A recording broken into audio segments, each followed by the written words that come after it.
Expressivo's learning moment number 1. The purpose of these moments are to inspire music creation ideas that are quick and useful for your own compositional practice or within your teaching. Today we will be looking at writing a simple 2-part piece of music based on Hickory Dickory Dock, particularly writing a second part for a soprano recorder or clarinet. We will quickly look at motif hunting or short musical ideas within the piece to unify it. The goal is to have your students practicing in groups of 2 as well as writing your own popular music that will interest your students. I will switch now to StaffPad to demonstrate this. Thank you as always for watching this video and supporting my Expressivo channel and Instagram that celebrates the arts in you. I will link my full YouTube channel and Teachers Pay Teachers account where I sell many music educational materials. I hope you enjoy this, and please send me your duets for my own educational growth. Let's switch now to StaffPad. Let's start by opening StaffPad. And here you will see in the latest version of iOS, I can resize the screen. Now, Hickory Dickory Dock is right here, and in its MIDI import, which I received free from just a simple search on the internet, it came in the key of D major. So the first thing I want to do is to move it into the key of G major so it's easier for beginning recorder players. So how we do this is we select a bar, and you can just tap it like that. And then we're going to also select all bars and the arrow keys. And now we're going to say we're going to raise it a fourth, which is going from D major to G major. And we're going to change key signature by turning that on. And that's going to now add the new key signature. So we're all set to go. In this version, in my annotation, I have chosen flute and clarinet. And you can choose any instruments, but I am choosing those 2 just for my writing, and then I can input another name eventually if I want to put recorder 1 or recorder 2 or something like that. Okay, so let's get started right away and work on our second recorder part. Okay, so if you look here, I am going to think of a part that would be suitable for this first opening bar. So it goes like this. I'll play the whole thing.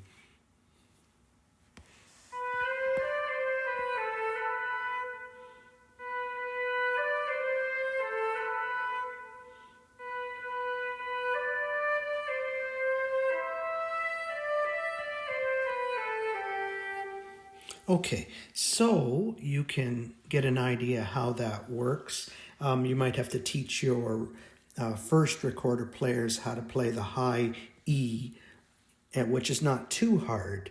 It's a great introduction to how to use the thumb, the back thumb on the octave key hole. Okay, so let's get started, and I'm going to now select and begin writing. So it goes da da da da da da da. So I'm going to go making it fairly simple. Dun, dun, dun, dun. And notice it. You should not be neat when you're writing in StaffPad because it recognizes better if it's slightly sloppy. Isn't that great? Okay, now here's where I wanted to show you something, annotation tool. I want to use this motif, this musical idea down here so that there's a continuity between the two parts. So here's what I mean. Dun, dun, dun, dun, and then da, da, da, da, da, dun, dun, like that, like this. And this is how I usually score, like so, and then bar it, and it will take care of all stem directions and all that, like so. And then I'm going to repeat it a little bit like this. Yes, I'm ready to do it. Here we go. I'm going to jump here a bit.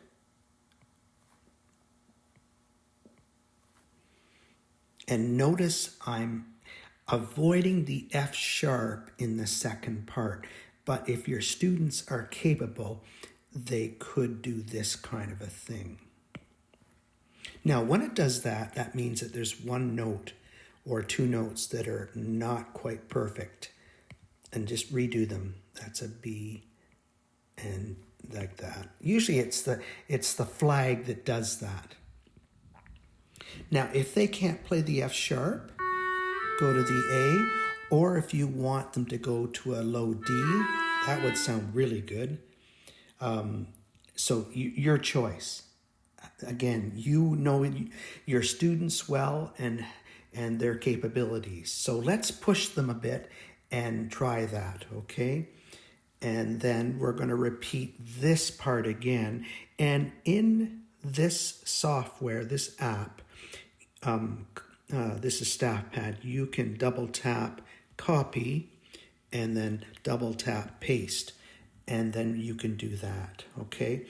And again, if your students are knowledgeable about slurring, you could do something like this kind of a thing, and then they could tongue the rest.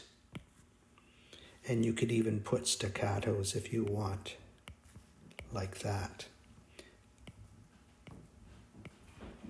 Like that. And then let's continue. Like this, repeating that. And again, that didn't make it, so you just push harder and it erases it. And now right here, I'm going to take that same motif right here, and we get a bit of repetition.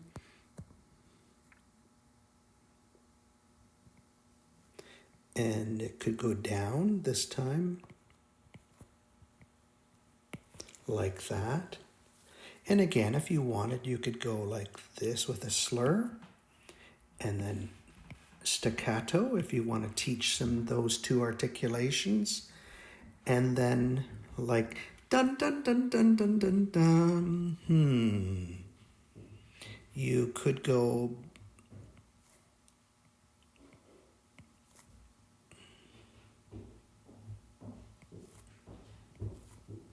here's that F sharp, or if you want, you could move them to the D. If you've got them onto the D and they know how to do the D from over here, from this D, you could then repeat it over here, and then they wouldn't have as much difficulty with that. And then they could finish it here on the G in unison, and then we do an S with a dot.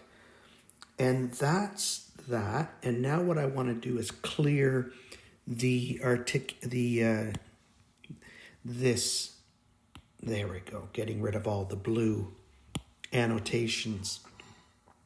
So I still think that it's going to sound too legato.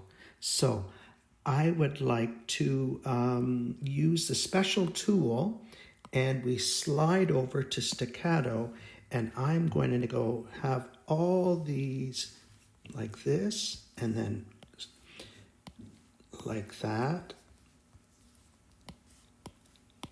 And then that will make it a little more jaunty, fun.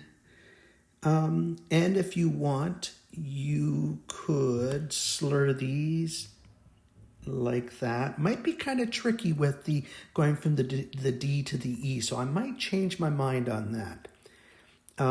Maybe staccato would be good for that. You can write the staccato in, but it's easier if you do the quick one like that.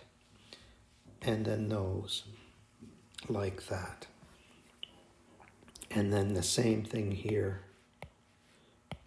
You could do the same kind of thing. Okay, I've worked with recorder for like 30, 40 years. I started when I was 9 years old. I'm 62 now, so I played recorder for so long, and I just love it. I have all 4 recorders. So, enough about me. Let's hear our piece of music and see what you think about it.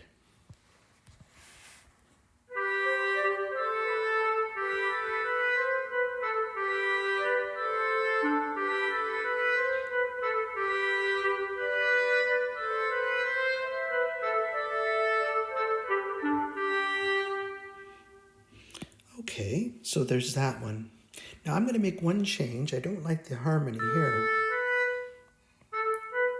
There. Now that's what I like, and I don't like how loud the clarinet is, so we're going to bring that down. This is called the automation layer, and then you can do that kind of thing and bring it down.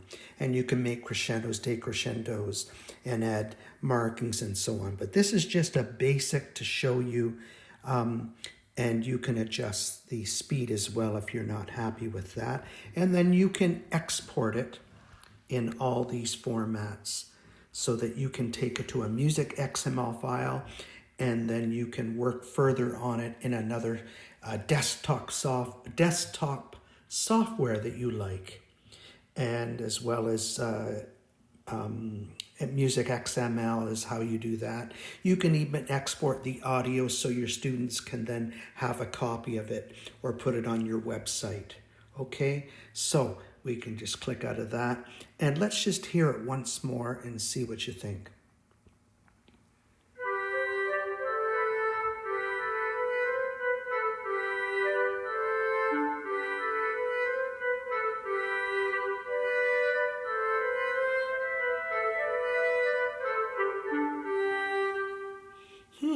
Okay, so I'm quite happy with that.